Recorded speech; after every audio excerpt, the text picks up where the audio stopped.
এখন কাউকে গোনার টাইম নাই। আমি দুনিয়ার কোন আবু জাহেলকে ভয় করি না, আমি ভয় করি আল্লাহকে। বলেন আল্লাহু আকবার। আল্লাহ ছাড়া পৃথিবীর কোন মানুষকে ভয় করা জায়েজ নাই।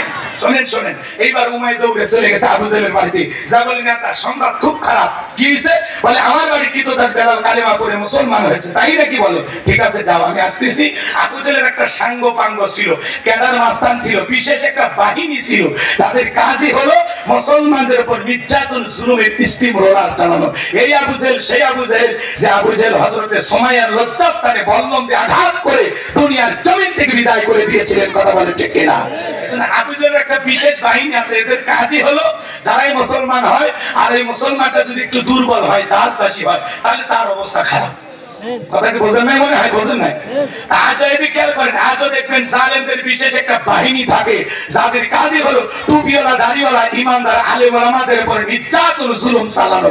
যে হুজুর একটু বজ্রকণ্ঠে হকের আওয়াজ দেয়, টুপি চেপে ধরে জেলখানায় ঢুকায়। কথা বলেন, বোঝেন না? বোঝা লাগবে। কি মনে করতেছেন খুব ভালো আছি আমরা, সামনে সেদিন আসতে পার? সমাজ তো চিনেননি এখন, দেখতে ফেরেশতার মতো, কিন্তু ভিতরে শয়তানের চাইতে বেশি খারাপ। কারে ভালো মনে করবেন? অত আল্লাহর ওলি নাই কি চাচা? তারপরে সমস্যা নাই, আমাদের জন্ম হয়েছে পরীক্ষা দেওয়ার জন্য। আমরা কি ভয় করি? কথা নয়, আমরা কোন বাতিলের চোখ রাঙানিকে ভয় পাই না, কারো হুমকি ধুমকিকে ভয় পাই না। আমরা মুসলিম জাতির পিতা ইব্রাহিমের সন্তান, সেই ইব্রাহিম আল্লাহর খুশির জন্য নমরুদের আগুনে পুড়তেও রাজি। কথা বলে ঠিক কিনা? আমরা ইসমাইলের ভাই, যে ইসমাইল আল্লাহর খুশির জন্য ছুরি নিচে জবাই হইতেও রাজি। কথা বলে ঠিক কিনা? আমরা মা হাজেরার সন্তান, যে মা হাজেরা তার হাজার ইসমাইলকে আল্লাহর খুশির জন্য কুরবানি করে দিতে পারে। কথা বলে ঠিক কিনা? এই জন্য টাঙ্গাইলের মুসলমান যদি কখনো ডাক আসে আল্লাহর জমিনে আল্লাহর দ্বীনকে প্রতিষ্ঠিত করার জন্য, কোন সমাজ ব্যবস্থা কাম করার জন্য, কারা কারা বুকের তাজা রক্ত দিতে রাজি, তুই হাত তুলে আমাকে দেখা।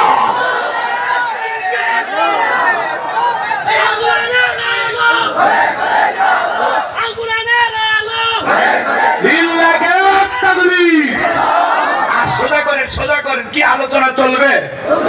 সামনে নিয়ে যাব, অনেক কথা বলার আছে। 16 বছরের ক্ষোভ জমা আছে, আজকে কাজ আদায় করব। কি রাজি আছেন? আমি কি হাত নামাইতে বলেছি? হাতটা সোজা করেন, সোনার ভাইয়েরা হাতটা সোজা করেন। মাঝে মাঝে হাত ব্যাকা করছে, দুই হাত সোজা করার শক্তি নাই। আপনি পুরুষ মানুষ, 2 ভিটামিন ক্যালসিয়াম মাঝে মাঝে কিনে খাবেন, একেবারে দুর্বল হলে চলতে পারবেন। আর সোজা করেন, সোজা করেন। আবার আল্লাহ রাব্বুল আলামিন বলেন, ইন্নাল্লাহা আশতারা মিনাল মুমিনিনা আনফুসাহুম ওয়া আমওয়ালাহুম বিআন্না লাহুমুল জান্নাহ। সূরা তাওবার 111 নম্বর আয়াতে আল্লাহ রাব্বুল আলামিন জানিয়ে দিয়েছেন, নিশ্চয়ই মুমিন বান্দাদের জান মাল আমি আল্লাহ ক্রয় করে নিয়েছি, বিনিময়ে দেব জান্নাত। বলুন সুবহানাল্লাহ। তাহলে বলেন তো বাজান, আপনারা আমার জীবনের মালিক কে? আল্লাহ। এই টাঙ্গাইলের যুবকেরা ভালো করে বলো তো, এই জীবনের মালিক কে? আল্লাহ। প্রেম করবার প্রেমিকাকে পার্কিং এ যা ডায়লগ দিবা, এই জীবন তোমার, তুমি শুধু আমার, ওরে হাইব্রিড যুবক। এই জীবনের মালিক কে? আল্লাহ। আপনার আমার সম্পদের মালিক কে? আল্লাহ। আল্লাহ দেয়া জীবন, আল্লাহ দেয়া সম্পদ আল্লাহর পথে খরচ করতে রাজি আছেন তো মুসলমান? রাজি আছেন তো ইনশাআল্লাহ? বাম হাত নামান, শুধু ডান হাত তুলে রাখেন, শুধু ডান হাত। আল্লাহ রাব্বুল আলামিন বলেন, ইল্লা সাহাবাল ইয়ামিন ফি জান্নাতি ইয়াতাসালুন। ডানপন্থী যারা জান্নাতের বাগানে থাকবে তারা, ডানপন্থী যারা আল্লাহর প্রিয় তারা। বলুন আল্লাহু আকবার। কোন কথা হবে না। কিছুক্ষণ আগে বলেন, হুজুর জীবন দিতে রাজি, রক্ত দিতে রাজি। আপাতত জীবন রক্ত দিতে কোনটাই দিতে হবে না। ডান হাতটা পকেটের ভিতরে ঢুকে দিয়া, যে যা পারেন যতটুকু পারেন এই তিনখানা মাদ্রাসার জন্য, এই কওমি মাদ্রাসার জন্য প্রাণ ভরে দান করবেন। সোজা ডান হাত নিজের পকেটে দেন, অন্য কারো পকেটে হাত দিয়ে পকেট বের বলে আর খাবেন না। আমি মুসাফির, 2টা হাত আপনাদের পায়ে রাখলাম, টাকা দেন আর না দেন, দয়া করে একজন উঠবেন না। অনেক কথা বলা আছে, অনেক কথা বাকি আছে, বলবো না বলবো না। আলোচনা তো শুরু হয়নি, মনে করেন কেবল মাঝামাঝি আসে। রাগ করতেছেন? অনেক কথা আমি বলবো। ছেলে পেলে যাচ্ছে, আপনারা প্রাণ করে দান করেন। সবাই পকেটে হাত দেন, আমিও দিচ্ছি। দেন দেন, পকেটে হাত দেন। পকেটে হাত দেন, আমিও দিলাম, আপনারা দেন। আল্লাহ সবাইকে দেওয়ার তৌফিক দান করুন। চিন্তা করেন আমি পকেটে হাত দেন, 10, 20, 50, 200, 100, 500, 2000, 5000, 10,000, 1 লাখ, 2 লাখ, যে যা পারেন আল্লাহর রাস্তায় পকেটে হাত দেন, প্রাণ ভরে নবীর ঘর মাদ্রাসার জন্য দান করেন। সবাই পকেটে হাত দেন, সবাই পকেটে হাত দেন। ছেলে পেলে যারা আছে ব্যাগ নিয়ে, রুমাল নিয়ে, চাদর নিয়ে, যার কাছে যা আছে তাই নিয়ে মাঠে নামো, খেলা হবে, খেলা হবে। ছেলে পেলে যাচ্ছে সবাই প্রাণ ভরে দান করবে। মহিলা প্যান্ডেল আছে, মা বোনদের বসার যেখানে ব্যবস্থা আছে সেখানে লোকজন পাঠায় দেবে। কিনা বাবা? আর তার ভাই তার জন্য দোয়া করে কেমনে গাইবান ভাই যাই নগদ 500 টাকা জোরে বলেন মারহাবা। আল্লাহ হায়াত বাড়ায় দেন। আবুল কালাম আজাদ নাম 1000 টাকা জোরে বলেন মারহাবা। আরেকজন বাবাজি 500 জজ, আল্লাহ তার 14 গোষ্ঠীকে জান্নাতে ঢুকায় ফসাফস। আল্লাহ দানটা কবুল করো, বলে শামিল করো।